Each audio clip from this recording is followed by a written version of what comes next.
تم بہت قیمتی ہو مطلب۔ وہ مین کیمپس کی سب سے بڑھ کر حسین لڑکی ہے، جب اپنے چہرے پہ نیلے رنگ کا سراغ ہو، زالوجی کے ڈپارٹمنٹ کی سیڑھیوں سے سہیلیوں کے ہجوم میں ایک کتاب ہاتھوں میں لے کے نیچے اتر رہی تھی، تو ایسے لگتا تھا جیسے سورج کی ساری کرنیں اسی پہ گرنے کو دوڑتی ہیں۔ وہ لفظ سارے جو اتنے برسوں سے ان کتابوں میں قید تھے، وہ اسی کے سینے سے لگ کے آزاد ہو رہے تھے۔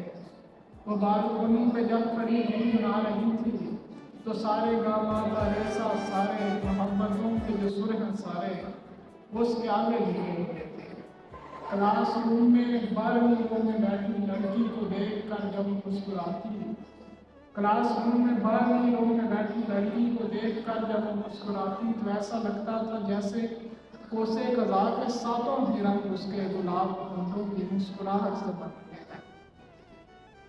وہ دو ڈپارٹمنٹ کے درمیان جو برج ہے اس پر سے اپنی آنکھوں میں جانے کتنی حسین نظمیں لیے ٹہلتی، تو ایسا لگتا تھا جیسے منظر بدل رہے ہیں، اس کے ہر ایک قدم پہ موسم بدل رہے ہیں، تو سب فیوچر کے زالوجسٹ بھی اس کے قدموں کی دھن سے اپنی سماعتوں کو جلانے لگتے، تو دوپہر کے یہ سارے منظر کہ دل ہی میں مسکرانے لگتے۔ واہ واہ واہ، یہ ساری باتیں جانے، لیکن یہ کون سمجھے، یہ کون جانے، اس کی آنکھوں میں لکھی بائیو کیمسٹری کی وہ ایک مساوات جس کے دنیا کا کوئی بائیو کیمسٹ حل کر نہیں سکے گا۔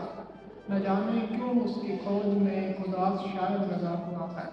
کیا بات ہے بلال بھائی، کیا بات ہے۔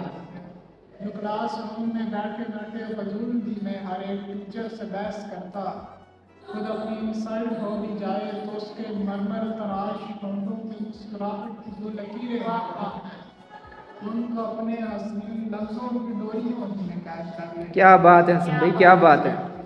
میں سمجھتا ہوں ان سے بہتر ہے ایک شاعر کہ جس کی تحقیق کا منور اسی کی آنکھوں کی کھوج کرنا، اسی کے لہجے پہ غور کرنا اور ان کو اپنی حسین نظموں کی ڈوریوں میں پروے کہنا کہ تم بہت قیمتی ہو دنیا، کہ تم بہت قیمتی ہو دنیا۔ اور میرے کیمپس کی سب سے بڑی حسین لڑکی زالوجی کے ڈپارٹمنٹ کی سیڑھی۔ کیا بات ہے، بہت خوب، کمال ہے۔